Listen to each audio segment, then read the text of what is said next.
"You're braver than I expected, human," she said, then drew her blade. Whispers between stars. "You're braver than I expected, human," she said, then drew her blade. Lieutenant Naomi Reed froze mid-step. The metallic tang of recycled air suddenly sharp in her lungs. The corridor's azure lighting cast Commander Trizen's scaled skin in an eerie glow, making the Kelveri officer look even more intimidating than usual. The ceremonial dagger in her three-fingered hand glinted with deadly promise. Is threatening diplomatic personnel standard Kelveri protocol, or am I receiving special treatment? Naomi managed, keeping her voice steady despite the hammering pulse at her throat. Trizen's vertical pupils narrowed to thin slits. This isn't a threat. It's a gift. She flipped the blade, offering the ornate handle to Naomi. The dagger of Kelth. By accepting it, you acknowledge our mutual commitment to uncovering this conspiracy. Refuse, and I'll know you're not serious about investigating the signal. Naomi hesitated. 3 weeks on Helios 9 space station had taught her that Kelveri gestures rarely came without layers of meaning. The alien commander had made no effort to hide her disdain for humans since Naomi's arrival, viewing the diplomatic mission as a waste of resources. This sudden alliance felt suspiciously like a trap. "I'm not familiar with your customs," Naomi said carefully. "But where I come from, we usually start partnerships with a handshake." "Where I come from, blades speak more honestly than hands." Trizen's crest flared slightly, impatience or amusement. Naomi couldn't tell. "The signal we intercepted speaks of sabotage during tomorrow's summit. If you wish to prevent interspecies war, take the dagger." Naomi exhaled slowly, then reached for the weapon. It was surprisingly light, the handle warm against her palm. "Fine. We're partners. Now can we discuss this transmission without the dramatic ceremony?" Trizen's mouth twitched in what might have been a smile. The human fears ritual but rushes toward danger. Fascinating. The transmission center was located in the lower quadrant of Helios 9, a cavernous chamber where holographic displays tracked communication pathways throughout the system. Trizen dismissed the 2 junior officers with a flicker of her crest, then activated a secure terminal. "The message was intercepted 4 cycles ago," she explained, manipulating the interface with practiced efficiency. "Encrypted, bounced through 17 relay points. Origin unknown. Destination also unknown." "Very helpful," Naomi muttered. "What is helpful," Trizen countered, "is that our decryption protocols recognized fragments of both human and Kelveri military codes woven together. Someone with access to both our systems created this." A chill settled in Naomi's stomach. The peace summit scheduled for tomorrow was already fragile, the first formal meeting between human and Kelveri high command after decades of cold conflict over the Meridian Belt. If someone wanted to sabotage it, "Play the message," she said. The holographic display flickered, resolving into a string of alphanumeric characters punctuated by strange symbols. "Eclipse protocol activated," Trizen translated. "Package delivery during summit alignment. Confirm detonation coordinates. A bomb." Naomi's hand instinctively moved to the neural link at her temple, ready to alert Earth Command. Trizen's crest flattened. "A warning." "Not necessarily. Detonation in Old Kelveri can also mean revelation. We need more information before causing panic." "Where do we start?" "By finding who could access both our communication protocols." Trizen's gaze was unreadable. "The list is short. 7 humans, 5 Kelveri." Naomi nodded. "We split up, investigate separately." "No," Trizen said flatly. "On this station, humans talk to humans, Kelveri to Kelveri. Together, we have better chances. And you can keep an eye on me," Naomi added. "Precisely." Their first stop was the station's engineering hub, where Chief Engineer Jackson Patterson was calibrating the atmospheric regulators. His eyes widened at the sight of Naomi entering alongside Commander Trizen. "Lieutenant Reed," he greeted, wiping grease-stained hands on his coveralls. "Didn't realize you were keeping such elevated company these days." "Official business," Chief. Naomi kept her tone casual. Need your expertise on some transmission anomalies we've detected. As Patterson pulled up diagnostic logs, Trizin circled the engineering bay with measured steps, her reflective eyes cataloging details. Naomi noticed how the human staff tracked the commander's movements with nervous glances. Here's something odd, Patterson said, pointing to a spike in the data stream. Unauthorized access to communication protocols from Terminal 12. That's in the diplomatic quarter. Your neighborhood, Lieutenant. Naomi frowned. When? Yesterday, 300 station time. Who's authorized for that terminal? Patterson pulled up the security log. Ambassador Holloway and his staff. You, 2 Kelveri cultural attaches. He paused. And the medical team. Something about monitoring quarantine communications. Trizin rejoined them, her crest slightly raised. We should speak with Dr. Revan. She's been vocal about her opposition to the peace summit. Patterson snorted. Doc's opposed to pretty much everything that doesn't involve increasing the medical budget. Nevertheless, Trizin insisted. As they left engineering, Naomi felt the weight of the gifted dagger against her hip. You suspect the doctor? I suspect everyone, Trizin replied. Including you. The medical bay was eerily quiet when they arrived, the automated doors hissing open to reveal dimmed lights and vacant examination tables. Dr. Revan's office was locked, its privacy shield activated. Doctor? Naomi called. No response. Trizin moved swiftly to a terminal, override codes flowing from her fingers. Something's wrong. Revan hasn't logged out, but her biometric signature isn't registering on the station. A hollow feeling opened in Naomi's chest. Security breach. Before Trizin could answer, the lights flickered once, twice, then stabilized.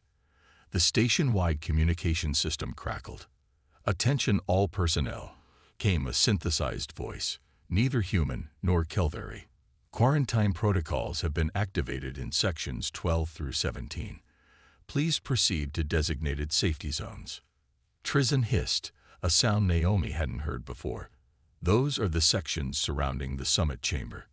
Someone's clearing the area, Naomi realized. The Eclipse Protocol. It's happening now. They moved as one toward the exit, only to find the doors sealed. Emergency lights bathed the medical bay in crimson. On a nearby screen, schematics of the station appeared, showing sealed compartments and rerouted life support systems. The ventilation system, Trizin said sharply. They're isolating airflow to the summit preparation areas. Naomi accessed the terminal, fingers flying across the interface. I can't override it. We're locked out.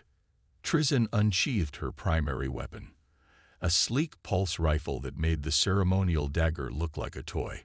Then we make our own exit. She aimed at a maintenance shaft cover. Wait. Naomi grabbed her arm. Breach the hull in the wrong place, and we risk explosive decompression. The Kelveri's eyes narrowed, but she lowered her weapon. What do you suggest, human? Naomi pulled up the station schematics again. Medical has emergency evacuation protocols that override quarantine in case of fire. She moved to a supply cabinet, rummaging until she found a small chemical package. Standard human field technique, create a controlled problem to solve a bigger one. Understanding dawned in Trizin's eyes. Clever. Dangerous, but clever. The small chemical fire triggered emergency protocols exactly as Naomi predicted, forcing the system to unseal their section. They sprinted through corridors now bathed in morning lights, passing confused station personnel evacuating in the opposite direction. The signal originated somewhere in this section, Trizin said as they entered a rarely used cargo processing area, specifically Access Point K-17. The access point led to a maintenance tunnel that, according to station schematics, should have been empty. Instead, they found a makeshift laboratory humming with unfamiliar equipment. Holographic displays showed the summit chamber from multiple angles.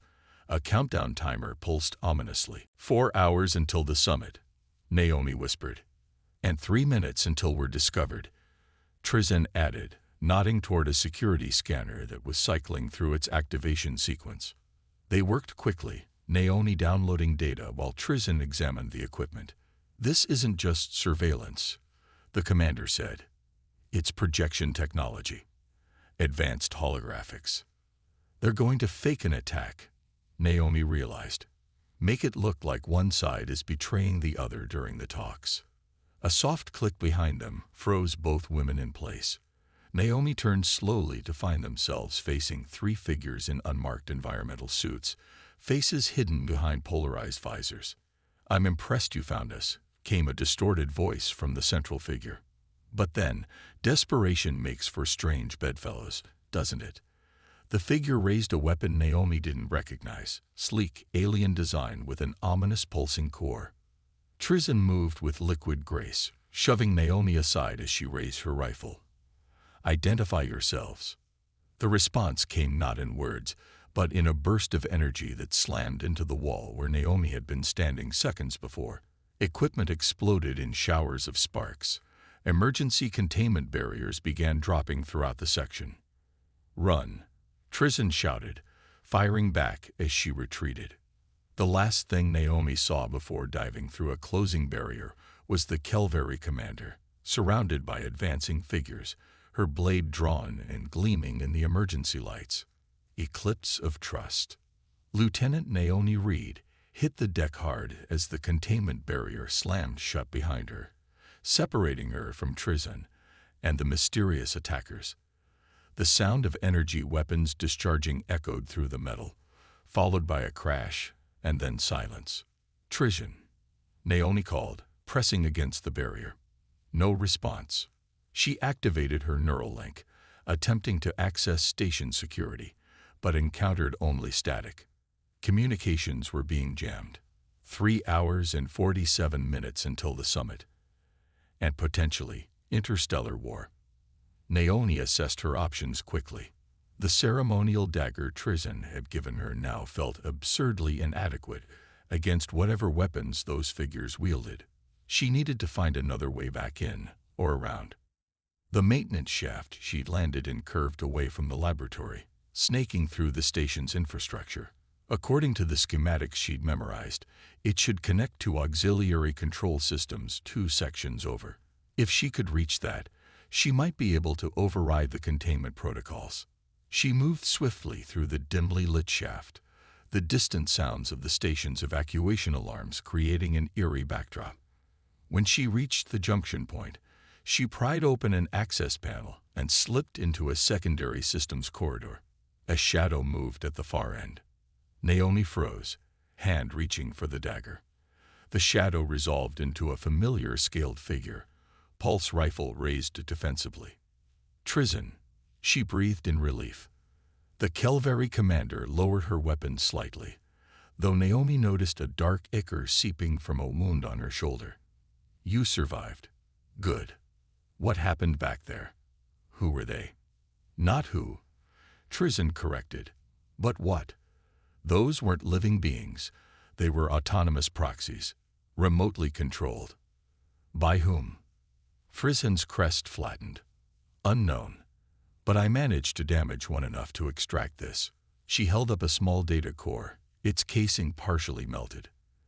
"It contains communication protocols. If we can access a secure terminal, we might trace the control signal." They found what they needed in an emergency management station, blessedly empty due to the evacuation. Naomi sealed the doors while Trizin connected the damaged core to the terminal. "Interesting," the commander murmured as data streamed across the screen. "These signatures, they're neither human nor Kelveri." Naomi leaned closer. "Proxima Consortium encryption. But they're supposed to be neutral in our conflict." Apparently their neutrality was a mask. Trizin manipulated the data with practiced efficiency. "Here, the complete message we intercepted earlier. Eclipse protocol activated. Package delivery during summit alignment. Confirmed detonation coordinates. Human and Kelveri delegations to be terminated simultaneously. Evidence of mutual sabotage to be distributed through official channels. They're planning to kill both delegations and make it look like we did it to each other," Naomi said, horror spreading through her chest.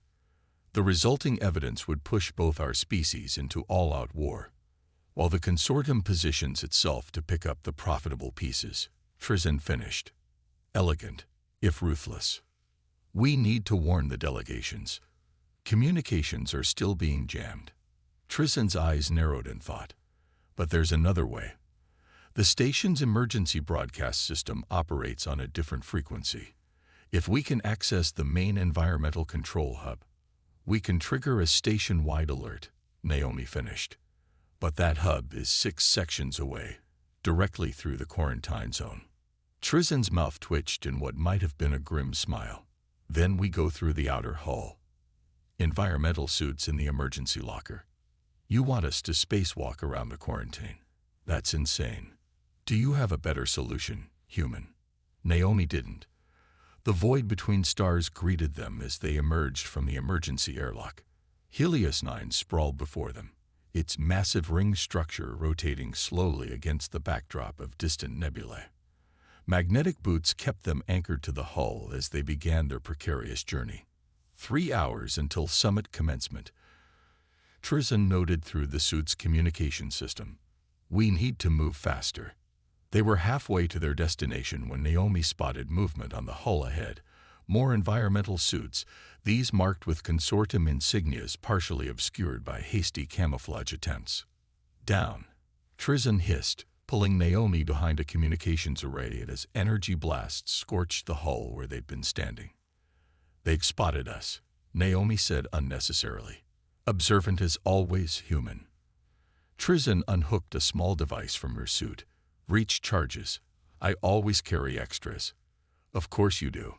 The commander fixed the charges to the array. When I detonate, move to the left maintenance shaft. I'll draw their fire right. That's suicide. Perhaps, Trizin acknowledged. But necessary. Naomi grabbed her arm. No. We go together, or not at all. You said it yourself. This partnership is our best chance. Something shifted in the Kelveri's expression. Surprise, perhaps even respect. Very well. Together.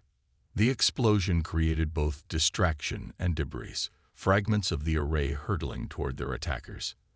Naomi and Trizin used the confusion to dash toward the maintenance shaft, energy blasts sizzling past them in the vacuum. They reached the hatch, cycling through into an emergency pressure chamber just as return fire from station security began engaging the consortium agents. The cavalry, it seemed, had finally noticed something amiss. Environmental control is 1 level down, Trizin said as they discarded their helmets. If we can. The station shuddered beneath them, lights flickering ominously. They're moving to their backup plan, Naomi realized. We need to hurry.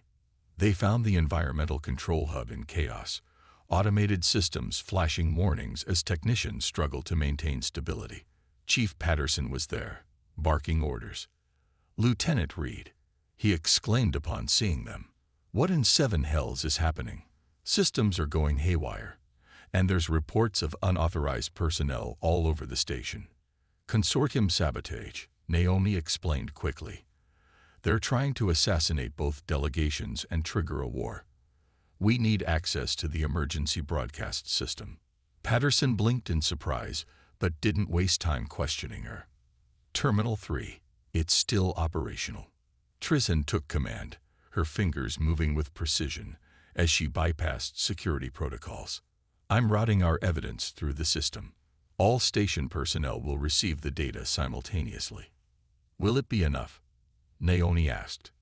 It has to be. The broadcast went live with minutes to spare.